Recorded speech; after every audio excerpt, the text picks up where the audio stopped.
এখন আমি ফুল তুলছি, দেখো ফুলগুলো কত সুন্দর লাগছে না বলো। টগর ফুল, আমার তো টগর ফুল খুব ভালো লাগে। আর দেখো ফুলের কত সৌভাগ্য যে স্বয়ং গোবিন্দর পুজোয় লাগছে, কারণ মানুষ তো আর সব কাজে সবার লাগে না, কিন্তু ফুলদের কত সৌভাগ্য না যে ভগবানের কাজে লাগবে। ঝটপট করে আমি চান দান করে ফ্রেশ হয়ে ফুল তুলে এবার চলে আসলাম হচ্ছে এই মানে সব আসনগুলো যে দেখতে পাচ্ছ, এই আসনগুলো কিন্তু আমি নিজে হাতে তৈরি করেছি। এই আসনগুলো আমি এখন বিছিয়ে নেব। মন্দির সব পরিষ্কার হয়ে গেছে, পরিষ্কার করার আগেই থেকেই পরিষ্কার করে রেখেছিলো মা। এবার হচ্ছে সব কিছু সাজাতে হবে, কারণ সাজানো গোছানোটা তো মেন। তো তার জন্য দেখো এবার আমি, তোমরা ভেবো না যে চান না করে ভোগ বানিয়েছি, সকালে চান করেই আমরা ভোগ টোগ বানিয়েছি। এবার যেহেতু সারাদিন হচ্ছে আগুনের মানে পাশে থেকে সব ভাজা টাজা করেছি কি না, শরীরটা এমনিতেই খারাপ হয়ে গেছে, মানে ভালো লাগছিল না। তো চান টান করে একটু বেশি ফ্রেশ লাগবে, ওই জন্য চান দান করে আবার চলে আসলাম। তো এবার হচ্ছে দেখো আমার মা গোপুসোনাতে চান করাচ্ছে, কারণ গোপুসোনাতে চান করি এমনিতেই দেরি হয়ে যাচ্ছে। তারপর হচ্ছে গোপুসোনাতে ঘি মধু দিয়ে চান করালো। ফার্স্টেতে চন্দন বাটা দিয়ে প্রভুর চরণে দিল, চরণে দেওয়ার পরে এবার চান করিয়ে নেবে। তো তোমরা কে কটার সময় পুজো করেছো অবশ্যই কমেন্ট করে বলো। কে কে গাজল থেকে ভিডিওটা দেখছো অবশ্যই কমেন্ট করে বলো।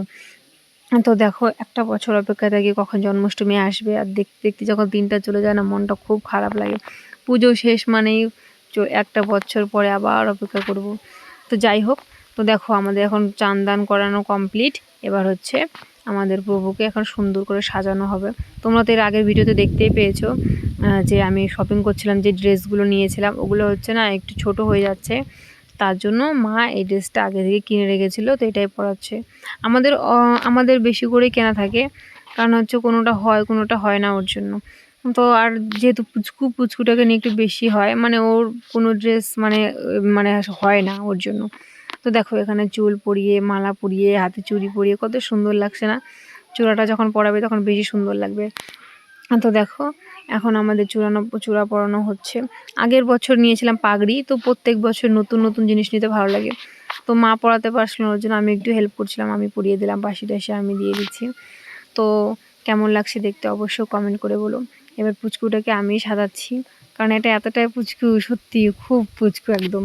আমার ভালো লাগে, আমার পুচকু মানে ছোটো জিনিসই খুব ভালো লাগে, আর ভগবান তো ছোট্ট না, খুব ভালো লাগে।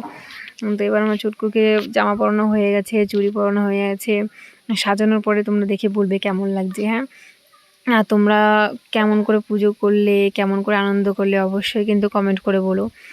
আর দেখো কি সুন্দর লাগছে না দেখতে, খুব মিষ্টি লাগছে। তো এবার আমি ভোগ সাজিয়ে নেব। তো ভোগের মধ্যে এখানে লুচি, মালপোয়া, কলার বড়া, তারপর হচ্ছে আমি সব একটা থালেই দিই, কারণ ছোটো থেকে দাদুকে দেখতাম যে দাদু হচ্ছে মাটির সরাগুলো হয় না, আটকার মধ্যে ভোগ দিত, মাটকা নাটকা বলে। তো আমরা যেহেতু ওটা আনিনি, তো তার জন্য আমরা সব কাঁসার থালের মধ্যেই সব কিছু মিলে ভোগ দিয়েছি। আর এখানে মা পুজোয় বসে গেছে, মা এবার পুজো করছে। মার পুজো করার পর আমরা দেখতেই পাচ্ছ তোমরা কত কিছু ভোগ হয়েছে।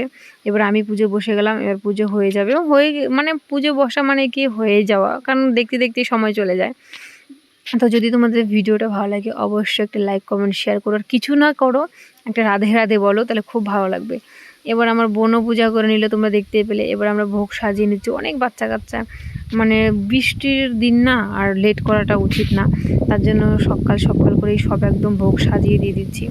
আর আমার একটা রিকোয়েস্ট, যদি তোমরা ভিডিওটা দেখো অবশ্যই একটা করে কমেন্ট করো, আর কে কোথা থেকে দেখছি সবাই অবশ্যই বলো। আর যদি ভিডিওটা ভালো লাগে একটা লাইক একটা কমেন্ট করো, যদি ভালো লাগে। তো তো কেমন হলো তোমাদের পুজো অবশ্যই জানিও। এখনকার মতো ভিডিওটা এইটুকুই। আর যদি ভালো লাগে আবারও বলছি, এখনও বলছি, আর এই যে খিচুড়ি ভোগটা দেখতে পাচ্ছ, এটা কিন্তু পারণের ভোগ, মানে জন্মাষ্টমীর পরের দিন সকালে 6টার মধ্যে যে পারণটা ছিল সে পারণের ভোগ, আর ভোগে ছিল খিচুড়ি পায়েস, এইটুকুই। তো তোমরা কি দিয়ে পালন করলে সেটাও কমেন্ট করে বলো।